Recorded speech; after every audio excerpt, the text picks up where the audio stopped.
एफेसियों के नाम संत पौलुस का पत्र अध्याय 6 पद संख्या 1 से 9 तक।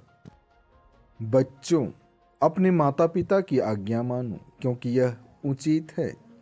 अपने पिता का आदर करो, यह पहली ऐसी आज्ञा है जिसके साथ एक प्रतिज्ञा भी जुड़ी हुई है, जो इस प्रकार है, जिससे तुम्हारा कल्याण हो और तुम बहुत दिनों तक पृथ्वी पर जीते रहो।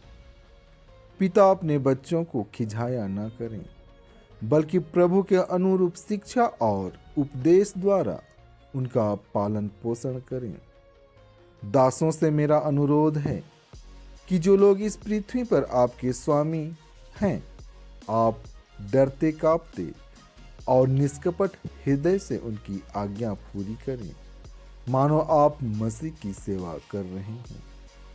आप मनुष्यों को प्रसन्न करने के उद्देश्य से दिखावे मात्र के लिए नहीं, बल्कि मसीह के दासों की तरह ऐसा करें जो सारे हृदय से ईश्वर की इच्छा पूरी करते हैं।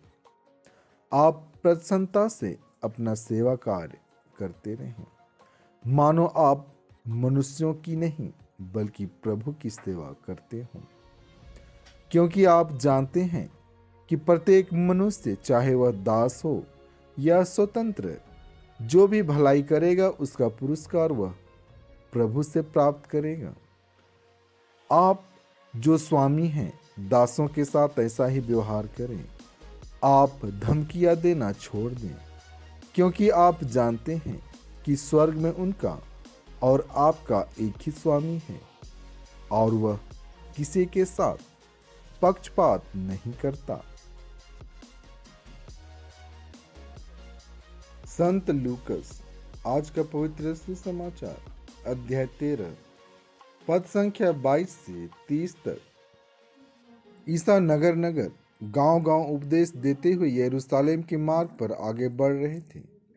किसी ने उनसे पूछा, प्रभु, क्या थोड़े ही लोग मुक्ति पाते हैं? इस पर ईसा ने उनसे कहा, सकरे द्वार से प्रवेश करने का पूरा प्रयत्न करो, क्योंकि मैं तुमसे कहता हूँ, प्रयत्न करने पर भी बहुत से लोग प्रवेश नहीं कर पाएंगे। जब घर का स्वामी उठकर द्वार बंद कर चुका होगा और तुम बाहर रहकर द्वार खटखटाने और कहने लगोगे, प्रभु, हमारे लिए खोल दीजिए, तो वह तुम्हें उत्तर देगा, मैं नहीं जानता कि तुम कहाँ के हो।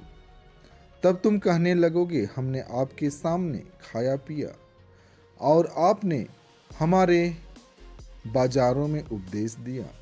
परंतु वह तुमसे कहेगा, मैं नहीं जानता कि तुम कहाँ के हो, कुकर्मियों, तुम सब मुझसे दूर हटो।